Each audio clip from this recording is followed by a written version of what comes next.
तो real number 524 अपरिमेय संख्या का व्यापक रूप क्या होता है? अपरिमेय और परिमेय, रेशनल नंबर और इरेशनल नंबर तो हम बतला दिए हैं। तो अपरिमेय संख्या किस संख्या को कहते हैं? ये शुरुआती दौर के ही पार्ट में हो चुका है, फिर भी अपरिमेय संख्या का उदाहरण देना हो तो क्या दोगे? बोलो तो अपरिमेय संख्या का उदाहरण दो तो। पॉइंट लेकिन ये 100% शुद्ध नहीं हुआ। अपरिमेय संख्या में दशमलव के बाद अंकों की पुनरावृत्ति नहीं होती है, यानी रिपीटेशन नहीं होता है। दशमलव के बाद अंकों का आना तो जारी रहता है अनंत काल तक, लेकिन किसी एक या एक से अधिक अंक खंडों का रिपीटेशन नहीं होता है ना इसी बात? तो एक ही बात है जो अपरिमेय संख्या किस संख्या को कहेंगे? जिस संख्या में दशमलव के बाद अंकों का आना अनंत काल तक तो जारी रहता है, लेकिन किसी एक या एक से अधिक अंक खंडों का रिपीटेशन नहीं होता है, पुनरावृत्ति नहीं होती है। तो सब कुछ याद है। तब अब सवाल उठता है अपरिमेय संख्या का व्यापक रूप क्या होता है? जैसे हम लोग द्विघात समीकरण में पढ़े हैं न जी, द्विघात समीकरण का व्यापक रूप क्या होता है? अर्थात द्विघात समीकरण किसे कहेंगे?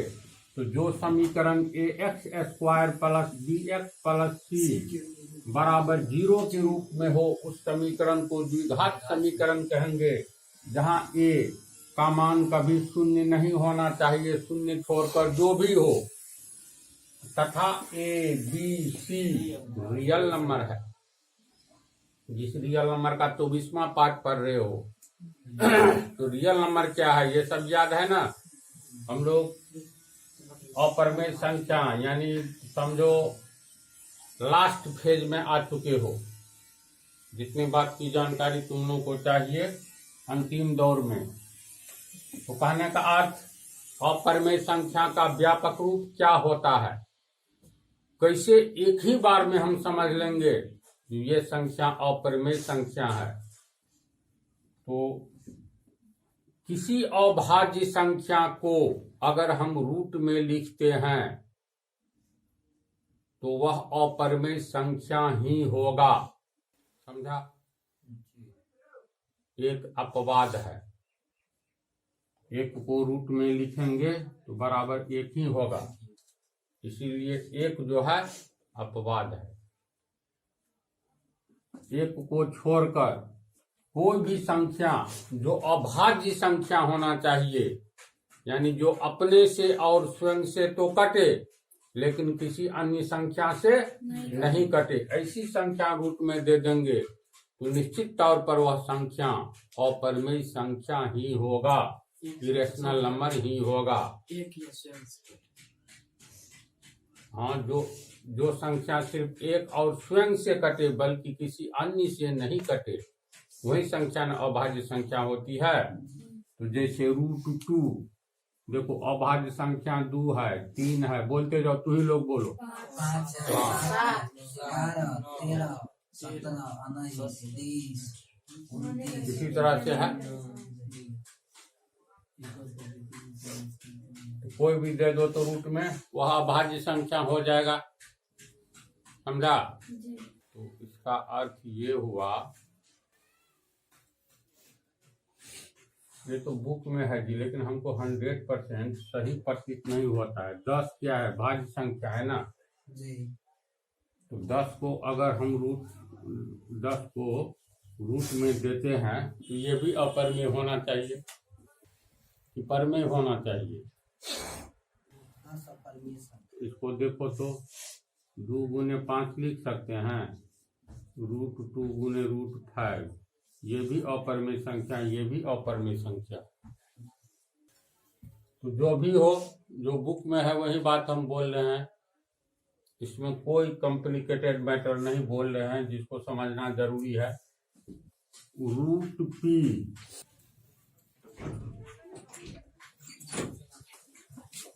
तो लोग रुक जाओ।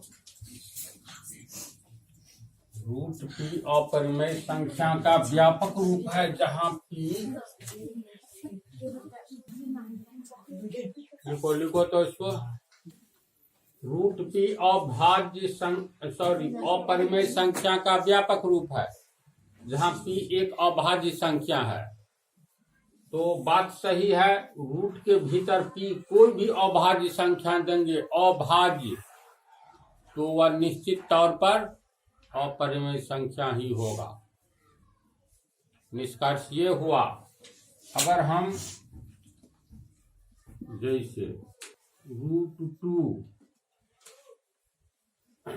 2 हो गया अभाज्य संख्या, तो अभाज्य संख्या के ऊपर रूट रहे या रूट के भीतर अभाज्य संख्या रहे तो समझ जाना अपरिमेय संख्या ही है। तो p अभाज्य संख्या है, रूट p अपरिमेय संख्या का व्यापक रूप है। दूसरा अभाज्य संख्या 3 तो रूट 3 हो गया अपरिमेय संख्या। इससे आगे 5 तो रूट 5 हो गया अपरिमेय संख्या। Root 7, root 11, root 13, root 17, root 19, root 23 आदि। समझ गया?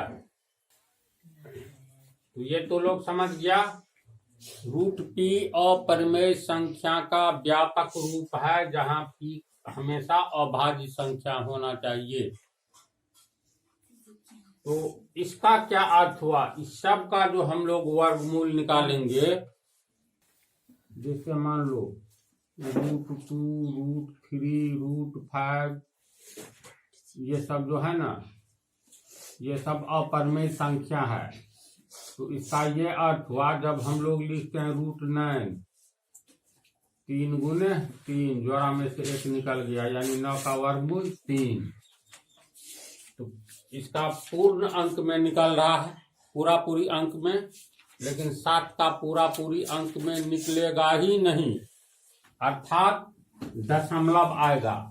तो दशमलव के बाद मान लो ये 2 पॉइंट, इसके बाद जो अंक आना शुरू होगा, तो अभी तक जो दुनिया का सबसे बेहतरीन कंप्यूटर है, उस सुपर कंप्यूटर, उसके द्वारा दशमलव के बाद रूट 7 का मान निकाला गया, रूट 5 का, रूट 3 का, रूट 2 का, अनंत बहुत सारा सैकड़ों लाखों करोड़ों टेस्ट किया गया। उस कंप्यूटर की क्षमता ही कितनी थी?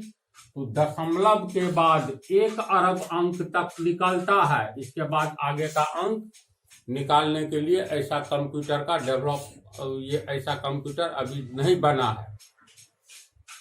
तो अब इतनी ही कल्पना करो, दशमलव के बाद मान लो पहला अंक कुछ न कुछ आएगा, फिर दूसरा आएगा, तीसरा आएगा, 1 अरब तक जो अंक आया, तो दशमलव के बाद 1 अरब अंक तक आया, तो इसमें किसी भी एक अंक या 1 से अधिक अंकों के समूह का रिपीटेशन ही नहीं हुआ। तो यही होती है परिमेय संख्या। परिमेय संख्या उस संख्या को कहते हैं जिस संख्या में दशमलव के बाद अंकों का आना तो जारी रहता है अनंत काल तक, लेकिन किसी एक या 1 से अधिक अंक खंड का रिपीटेशन नहीं होता है। ऐसी ही संख्या को अपरिमेय संख्या कहते हैं। तो जान लो, इसका भी मान निकाला गया, इसमें भी दशमलव के बाद 1 अरब अंक तक निकला। इससे आगे निकालने की क्षमता वाला कंप्यूटर का निर्माण ही नहीं हुआ है। तो दशमलव के बाद 1 अरब कम लग रहा है, 100 करोड़ हुआ 1 अरब, 100 लाख हुआ 1 करोड़ हुआ न जी, 100,000 होता है 1 लाख, तो 1 अरब। दशमलव के बाद 1 अरब संख्या आया, इसमें किसी का रिपीटेशन ही नहीं हुआ। होता है ना, जैसे मान लो 2 के बाद अगर 3 आवे, तो 3 ही बार बार आने लगे अनंत काल तक, तो इसका मतलब दशमलव के बाद अंकों का आना तो जारी है ना। लेकिन देखो 3 का रिपीटेशन हो रहा है, बार बार आ रहा है। यह है ना ऐसा उदाहरण। अब मान लो लिखते हैं 3.252525 इसका मतलब ये 25 बार बार आ रहा है अनंत काल तक। तो इसको हम लोग ऐसे लिख देते हैं 3.25 ऊपर में रख रिंग। इसको लिखेंगे 2.3 ऊपर में रख रिंग। इससे ये साबित होता है जो दशमलव के बाद 2 1 2 दो अंकों के समूह का बार बार रिपीटेशन हो रहा है अनंत काल तक। इसीलिए ऐसी संख्या को अपरिमेय नहीं कह करके परमेय संख्या कहेंगे। इसमें भी देखो दशमलव के बाद अंकों का आना अनंत काल तक जारी है, लेकिन एक और केवल एक अंक अर्थात 3 का बार बार रिपीटेशन हो रहा है। इसमें दशमलव के बाद 2 अंकों के समूह का बार बार रिपीटेशन हो रहा है, इसलिए ये दोनों परमेय संख्या है। लेकिन ऐसी संख्याएं जिन संख्याओं में दशमलव के बाद अंकों का आना तो जारी रहता है, लेकिन किसी अंक या अंकों के समूह का रिपीटेशन नहीं होता है, तो ऐसी संख्याओं को हम लोग अपरिमेय संख्या कहते हैं। है ना ऐसी बात। तो मान लो हम लिखते हैं 3.012021 3031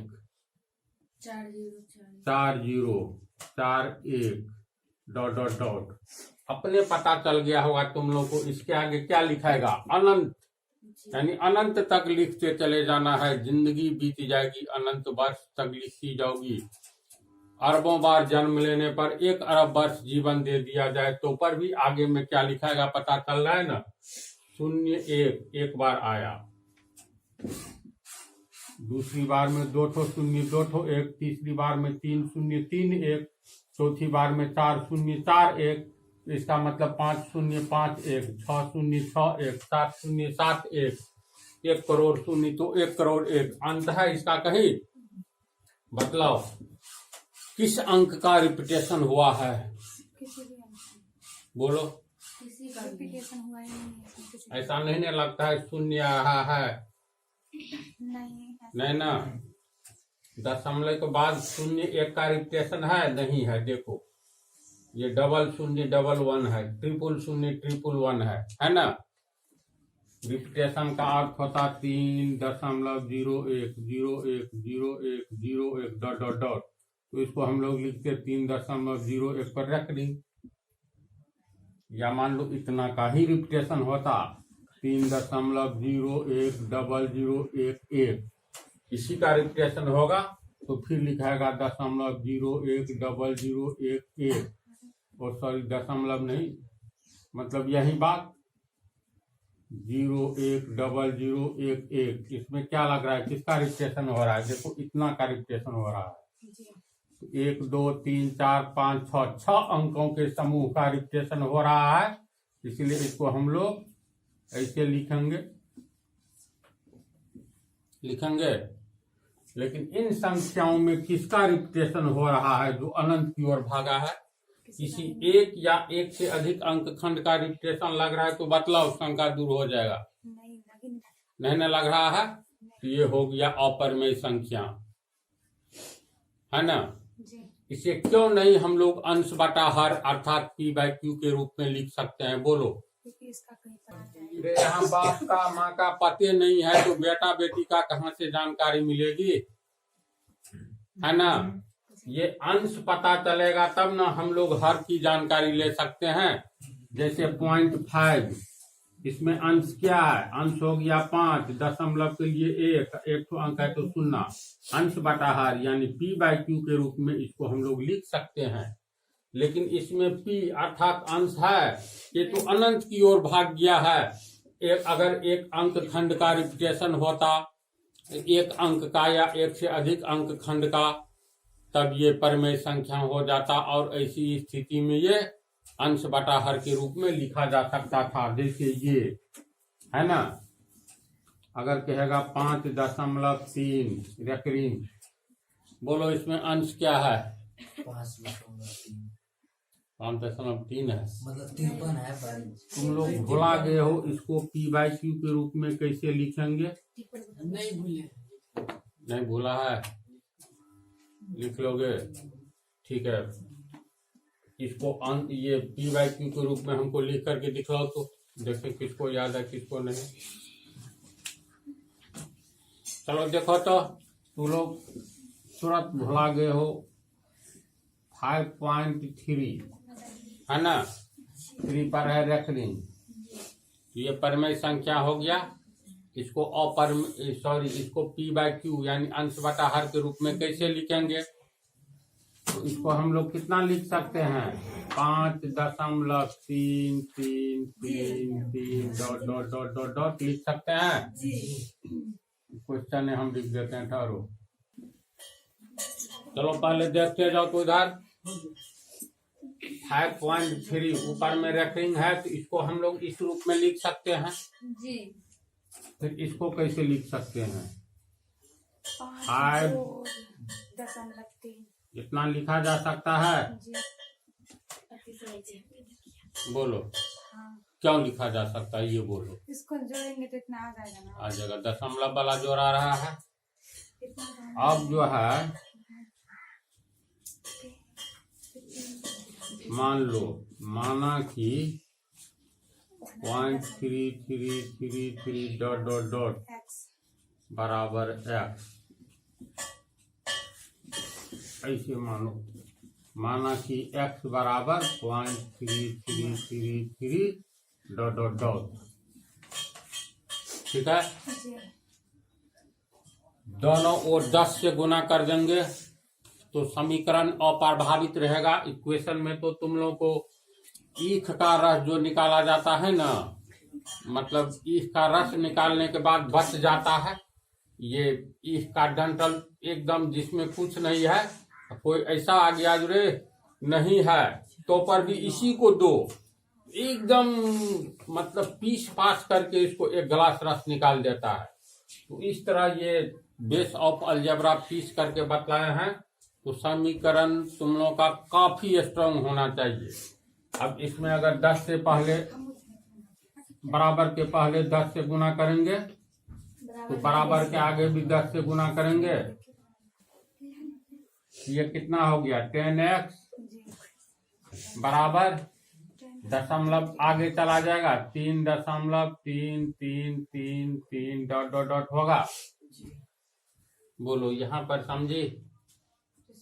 हाँ, तू समझा प्रिंस? बोलो इसको हम लोग फिर कैसे लिख सकते हैं? 10x बराबर 3 जोड़ 0.3333 ... लिख सकते हैं। फिर इसको कैसे लिख सकते हैं? ठहरो 5 कहाँ चला गया जी? अब इसमें जो है ना इतना बराबर, ठीक है, 10x equal to 3 plus x 0.33 x। तो बात नहीं, 5 को जोड़ते इतना मान लिया ना, तो देखो अब इसको हम लोग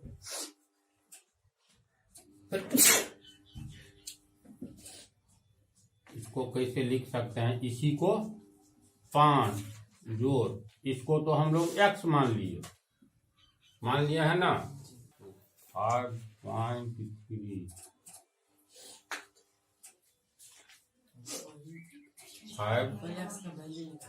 का वैल्यू पहले ठीक है बोला, 10 से गुना करेंगे तो 10x बराबर 3.333 ...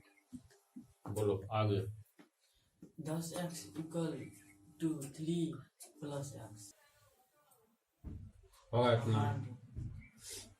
अब इसका मान जो निकाले हैं, इसको जो x माने हैं, इसी का x यानी इसका मान x का कितना निकला? इसका मान 1/3 निकला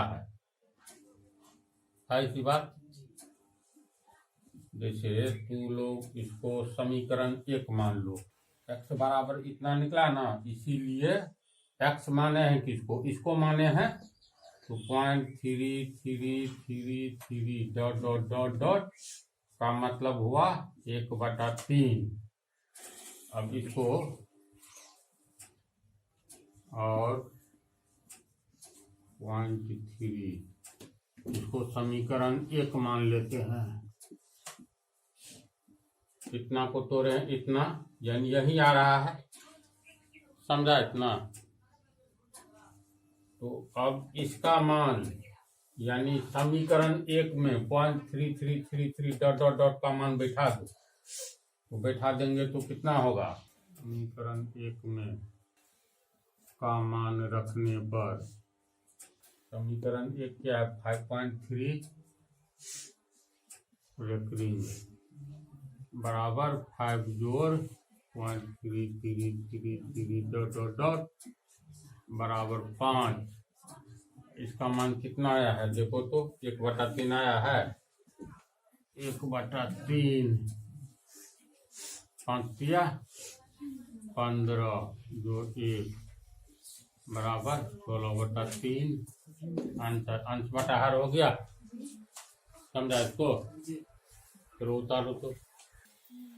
चलो देखो, तेज गति से ये सब तुम लोगों को बनना चाहिए। 2 मान लो 5, इसको अंश बटा हर के रूप में लिखना है, तो सीधे इसको कर दो 2.5 अनंत बार लिखाएगा। इसको हम लोग लिख सकते हैं 2 जोड़, है ना। अब इसको तू x मान लो, माना कि 0.5555 बराबर x। अब दोनों ओर गुना कर दो 10 से। ये सब बतलाया है, तो 10 से कब गुना करे, 1 से कब गुना करे, पीछे पार्ट में देख लेना। तो इसको 10 से गुना करेंगे तो 10 गुने 0.5 डॉट डॉट डॉट 10 गुने x। अब ये हो गया 5.5555 डॉट डॉट डॉट बराबर 10x हो गया। और 5 जोड़ 0.5555 इसको अलग किए जोड़ के रूप में इतना लिख सकते हैं ना, बराबर 10x। और 5 प्लस देखो इसको x माने हो, यहाँ पर देखो तो x, तो इसके बाद x लिख सकते हैं बराबर 10x और 5 बराबर 10x माइनस x और 5 बराबर 9x। और दाईं ओर को पहले ले आओ, पहले वाला को आगे, और 9x बराबर 5, इसीलिए x बराबर 5/9। x का मान निकल गया, इसलिए x किसको माने हैं, x माने हैं इसको, इसीलिए 0.5555 डॉट डॉट डॉट बराबर 5/9।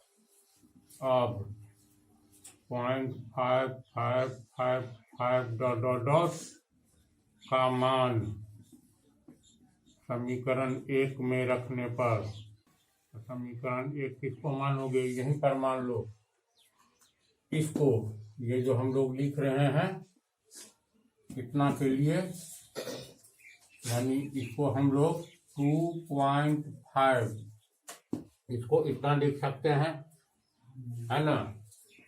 और 2.5 रेकरिंग को इतना लिख सकते हैं। इसी को मान लो समीकरण 1। अब इसी समीकरण 1 में इसका मान बैठा दो, तो बैठाएंगे तो कितना हो गया, यानी 2.5 रेकरिंग 2.5 रेकरिंग बराबर 2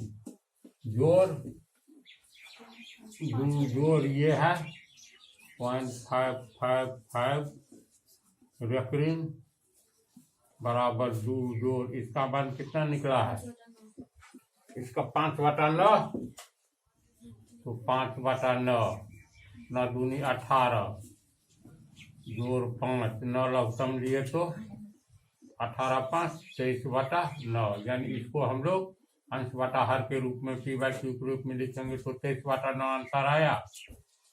आंसर समझा? रिवीजन हो गया। इसका क्या क्वेश्चन वाला क्वेश्चन 2.5 रेफरेंस को P/Q के रूप में लिखें। तो लोग इसको तेजी से उतारो। पार्ट 24 में चला गया।